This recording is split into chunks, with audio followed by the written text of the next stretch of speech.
ನಾವು ನಮ್ಮ ಕೆಲಸದ ಒತ್ತಡದ ಕಡೆ ಗಮನ ಕೊಡುತ್ತಿದ್ದೇವೆ ಹೊರತು ನಮ್ಮ ಆರೋಗ್ಯದ ಕಡೆ ಗಮನ ಹರಿಸುತ್ತಿಲ್ಲ. ಆರೋಗ್ಯಕರ ಹೃದಯಕ್ಕಾಗಿ ಪ್ರತಿನಿತ್ಯ ಕೆಲ ಸಮಯ ನಡಿಗೆ, ವ್ಯಾಯಾಮ ಮಾಡಬೇಕು ಎಂದು ಜಿಲ್ಲಾ ಪಂಚಾಯಿತಿ ಮುಖ್ಯ ಕಾರ್ಯನಿರ್ವಹಣಾಧಿಕಾರಿ ಬಿಆರ್ ಪೂರ್ಣಿಮಾ ಸಲಹೆ ನೀಡಿದರು.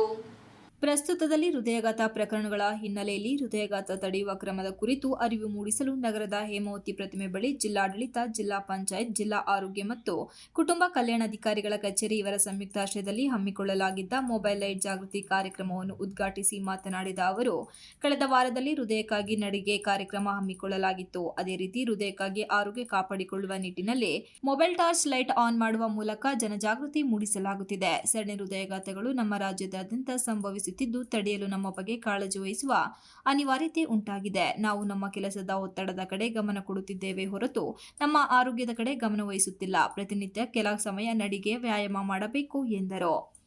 ಅಧ್ಯಯನದ ಪ್ರಕಾರ ಧೂಮಪಾನ ಮತ್ತು ಮದ್ಯಪಾನ ಎರಡರಿಂದಲೂ ಹೆಚ್ಚು ಹೃದಯಾಘಾತ ಆಗುತ್ತಿದೆ. ಜಿಲ್ಲಾ ಉಸ್ತುವಾರಿ ಸಚಿವರ ಆದೇಶದಂತೆ ಮಕ್ಕಳ ಆರೋಗ್ಯ ತಪಾಸಣೆ ಮಾಡಲಾಗಿದೆ. ಮನೆ ಮನೆಗೆ ಹೋಗಿ ಆರೋಗ್ಯದ ಬಗ್ಗೆ ಸರ್ವೆ ಮಾಡಲಾಗುತ್ತಿದೆ. ನಮ್ಮ ಜನರು ಆರೋಗ್ಯವಂತರಾಗಿರಬೇಕು ಎಂಬುದು ನಮ್ಮ ಮುಖ್ಯ ಉದ್ದೇಶವಾಗಿದೆ ಎಂದು ತಿಳಿಸಿದರು. ಆರೋಗ್ಯ ತಪಾಸಣೆ ಹಾಗೂ ಜಾಗೃತಿ ಮೂಡಿಸುವ ಕಾರ್ಯಕ್ರಮಗಳನ್ನು ಹಮ್ಮಿಕೊಳ್ಳಲಾಗಿದೆ. ಜಿಲ್ಲೆಯ ಜನರು ಹೃದಯಾಘಾತ ಪ್ರಕರಣಗಳ ಬಗ್ಗೆ ಆತಂಕಗೊಳ್ಳುವುದು ಬೇಡ, ಎಚ್ಚರಿಕೆ ವಹಿಸುವುದು ಅಗತ್ಯ ಎಂದು ಕಿವಿಮಾತು ಹೇಳಿದರು. ಜಿಲ್ಲಾ ಕನ್ನಡ ಸಾಹಿತ್ಯ ಪರಿಷತ್ತು ಅಧ್ಯಕ್ಷ ಎಚ್ಎಲ್ ಮಲ್ಲೇಶ್ ಗೌಡ ಮಾತನಾಡಿ, ಜೀವನ ಶೈಲಿ ಬದಲಾಯಿಸಿಕೊಂಡು ಆಹಾರ ಪದ್ಧತಿಯಲ್ಲಿ ಬದಲಾವಣೆ ಅಗತ್ಯವಿದೆ.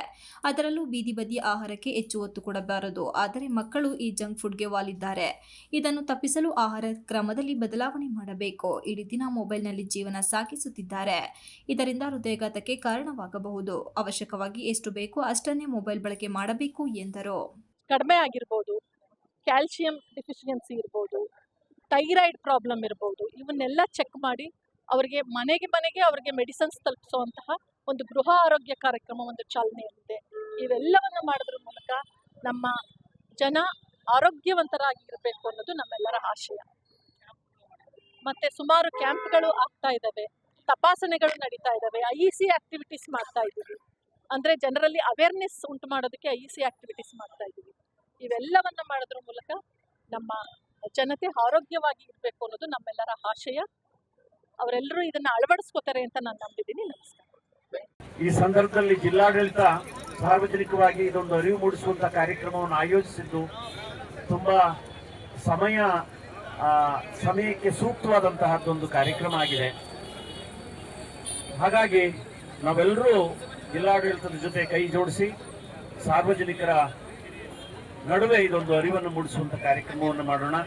ಎಲ್ಲರೂ ಈ ನಿಟ್ಟಿನಲ್ಲಿ ನಾವು ಕೈ ಜೋಡಿಸೋಣ ಅಂತ ಹೇಳ್ತಾ ಇಲ್ಲಿ ಬಂದಿರತಕ್ಕಂಥ ಎಲ್ಲ ಸ್ನೇಹಿತರಿಗೆ ವಂದಿಸಿ ನನ್ನ ಮಾತು ಮುಗಿಸ್ತೇನೆ. ನಮಸ್ಕಾರ. ಕಾರ್ಯಕ್ರಮದಲ್ಲಿ ಇಮ್ಸ್ ನಿರ್ದೇಶಕ ರಾಜಣ್ಣ, ಜಿಲ್ಲಾ ಆರೋಗ್ಯಾಧಿಕಾರಿ ಹಾಸನ ಲಯನ್ಸ್ ಕ್ಲಬ್ ಅಧ್ಯಕ್ಷ ಎಚ್ ರಮೇಶ್, ಕಾರ್ಯದರ್ಶಿ ಸಿ ಶಿವಸ್ವಾಮಿ, ಖಜಾಂಚಿ HR ಚನ್ನೇಗೌಡ, ಜಿಲ್ಲಾ ಸಂಪುಟ ಕಾರ್ಯದರ್ಶಿ HR ಚಂದ್ರೇಗೌಡ, ಸರ್ಕಾರಿ ನರ್ಸಿಂಗ್ ಕಾಲೇಜ್ ಪ್ರಾಂಶುಪಾಲೆ CT ರತ್ನಮ್ಮ, ಡಾಕ್ಟರ್ ತೇಜಸ್ವಿ, ಜಿಲ್ಲಾ ವಿಶ್ವಕರ್ಮ ಸಮಾಜದ ಪ್ರಧಾನ ಕಾರ್ಯದರ್ಶಿ Raghuvacharya, Rotary Club of Central ಅಧ್ಯಕ್ಷ MD ನಾಗೇಶ್, ಝೋನಲ್ ಸಹಾಯಕ ಗವರ್ನರ್ ಮಂಜುನಾಥ್, BR ಬೊಮ್ಮೇಗೌಡ, ಸ್ವರೂಪ್, ಭಾರತ್ ಸೇವಾ ದಳದ ಸಂಘಟಕಿ VS Rani, Nagesh Aradhya, scouts and guides Suraj Guruji, Kotesh Uppar, Priyanka, ಪ್ರಶಸ್ತಿ ವಿಜೇತ ಹಾಗೂ ಕಲಾವಿದ BT ಮಾನವ ಇತರರು ಉಪಸ್ಥಿತರಿದ್ದರು. Srinivas, TV 46 news Kannada, Hassan.